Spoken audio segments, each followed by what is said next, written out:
नमस्कार, स्वागत है आप सभी का। आप देख रहे हैं एनएमएफ न्यूज। आपके साथ मैं हूं नम्रता चौधरी। मेरे साथ हैं बीजेपी नेता और सुप्रीम कोर्ट के वरिष्ठ अधिवक्ता अश्विनी उपाध्याय। आपका स्वागत है सर। आज चर्चा करेंगे एफसीआरए पर। आप बहुत वक्त से इसको लेकर बातें सुन रहे होंगे। फिर लोकसभा में जब अमेंडमेंट बिल पेश हुआ तब आपने सुना होगा। फिर आपने देखा होगा कैसे कांग्रेस के बड़े से बड़े नेता इंक्लूडिंग राहुल गांधी इसको लेकर अपनी बात रख रही हैं। सवाल ये उठता है कि एफसीआरए कानून कांग्रेस सरकार क्यों लाई थी? अब जब बीजेपी इसमें अमेंडमेंट करना चाहती है तो क्यों करना चाहती है? और जब जब अमेंडमेंट की बात हो रही है तो जो एनजीओज या जो संस्थान विदेशी फंडिंग से चल रही हैं वो रातों रात बंद क्यों हो जा रही हैं? राजनाथ सिंह का कुछ वक्त पहले एक बयान आया था, अचानक से 50,000 से ज्यादा ऐसे संस्थान थे जो रातों रात बंद हो गए थे। फिर ऐसे ही सरकार ने एक और कदम उठाया उन संस्थानों के खिलाफ जो विदेशी फंडिंग तो लेते हैं लेकिन उसे भारत विरोधी गतिविधियों में यूज करते हैं। तो फिर कई सारे, इनफैक्ट कई लाख संस्थान बंद हो गए। आप मानकर चलिए कि ऐसे संस्थान जो विदेशों से फंडिंग तो लेते हैं लेकिन उनका इस्तेमाल भारत के विरोध में करते हैं, ऐसे संस्थानों पर यह आखिरी प्रहार है तो कांग्रेस को मिर्ची लग रही है। आज इसी को समझने की कोशिश करेंगे। क्या है ये एफसीआरए कानून जो कांग्रेस लाई थी? अब जब उसमें अमेंडमेंट होना है तो ये कहता क्या है?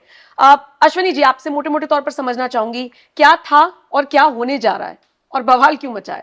ये एफसीआरए 2010 में बना था और कांग्रेस ने इस एफसीआरए को बनाया था भारत में भारत विरोधियों को फंडिंग कराने के लिए।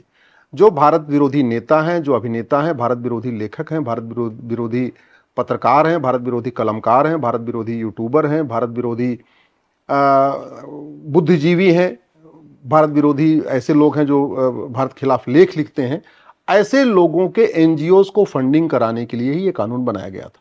मैं पहले भी कई बार कह चुका हूं नम्रता जी, भारत में अंग्रेजों ने जितने भी कानून बनाए थे वो सब के सब लूटने और बांटने के लिए बनाए थे। अंग्रेजों ने एक भी कानून भारत को परम वैभव पे ले जाने के लिए नहीं बनाया था, भारत को विश्वगुरु बनाने के लिए नहीं बनाया था। अंग्रेजों ने जितने भी कानून बनाए या तो भारत को लूटने के लिए, या भारत को बांटने के लिए, या भारत पर अपनी सत्ता की पकड़ मजबूत करने के लिए। ठीक उसी तरीके 1950 के बाद भारत में 50 देश विरोधी कानून बनाए गए। 1950 के बाद भारत में 50 के से ज्यादा बल्कि ऐसे कानून बनाए गए जो देश को बांटते हैं, भारत को लूटते हैं, भारत पे एक ओटजीवी नेताओं को फायदा पहुंचाते हैं। भारत में 50 से ज्यादा ऐसे कानून बनाए गए जिससे आतंकवादियों को फायदा होता है, नक्सलियों को फायदा होता है, जिहादियों को फायदा होता है, अलगाववादियों को फायदा होता है, जातिवादियों को फायदा होता है, भाषावादियों को फायदा होता है, क्षेत्रवादियों को फायदा होता है। ये जो एफसीआरए बनाया गया था ये केवल और केवल फंडिंग कराने के लिए बनाया गया था। माओवादियों को, नक्सलियों को, अलगाववादियों को, कट्टरपंथियों को इस एफसीआरए से लव जिहाद की फंडिंग होती है, इस एफसीआरए से धर्मांतरण की फंडिंग होती है, इस एफसीआरए से घुसपैठियों को बसाने की फंडिंग होती है। ये एफसीआरए भारत को बर्बाद करने के लिए बनाया गया था।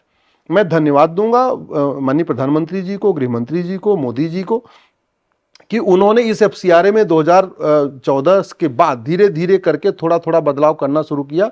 ये अंतिम प्रहार अभी किया है, लेकिन मैं तो कहता हूं न रहेगा बांस न बजेगी बांसुरी, इसको खत्म ही कर देना चाहिए। क्योंकि अगर थोड़ा भी इसमें गुंजाइश रहेगी तो हमारे देश में जो भारत विरोधी है ना, वो कोई न कोई रास्ता ढूंढ लेते हैं। और फिर करप्शन है, आप जिससे ऑडिट कराएंगे पता चला 5 करोड़ की फंडिंग आ रही है, जो जिसको आपने ऑडिटर बना रखा है कि जो ऑडिट करके रिपोर्ट देगा, उसको भी 50 लाख रुपए दे दिया तो उसने अच्छी सी रिपोर्ट बना दिया।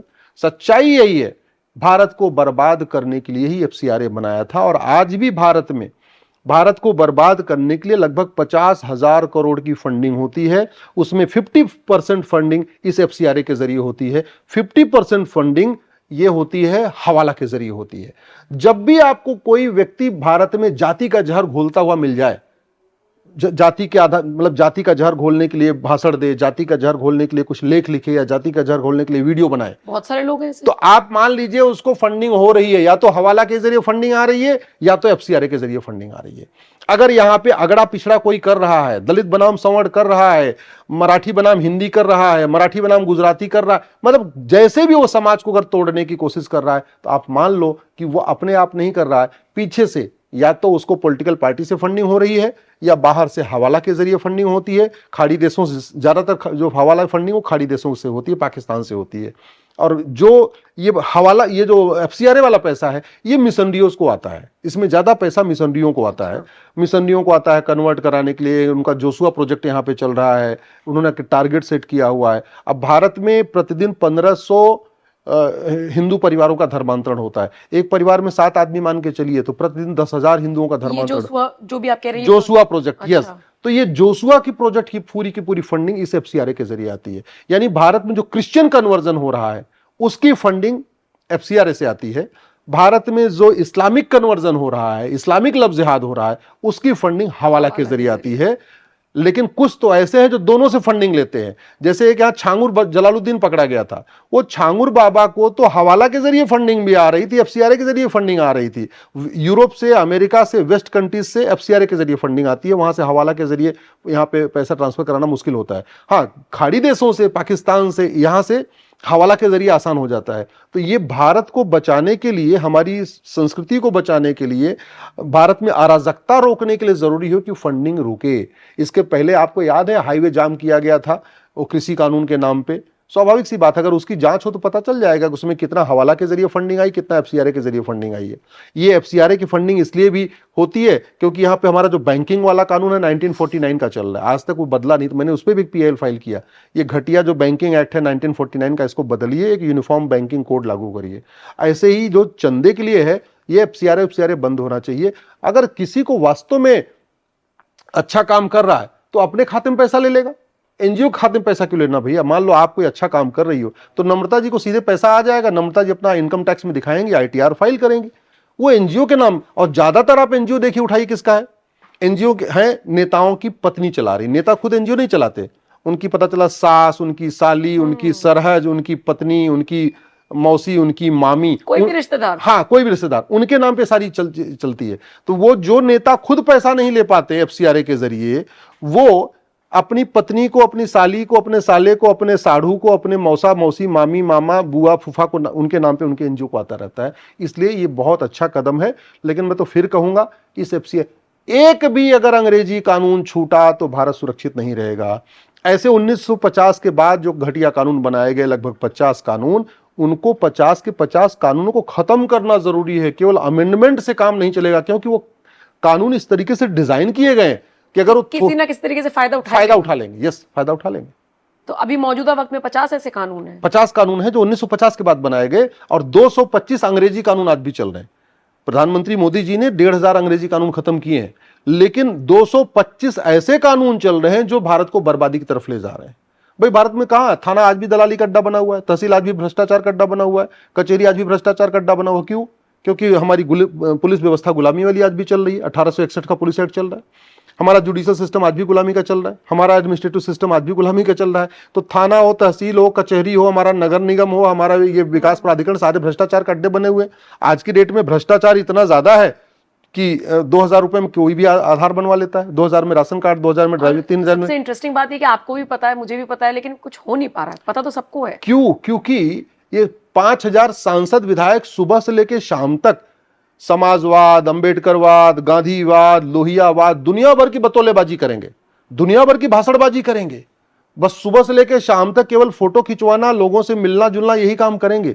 उनका असली काम है कानून बनाना। मैं पहले भी कह चुका हूं, फिर से कह रहा हूं नम्रता जी, भारत की कोई समस्या लाइलाज नहीं है, भारत की कोई समस्या विश्वव्यापी नहीं है।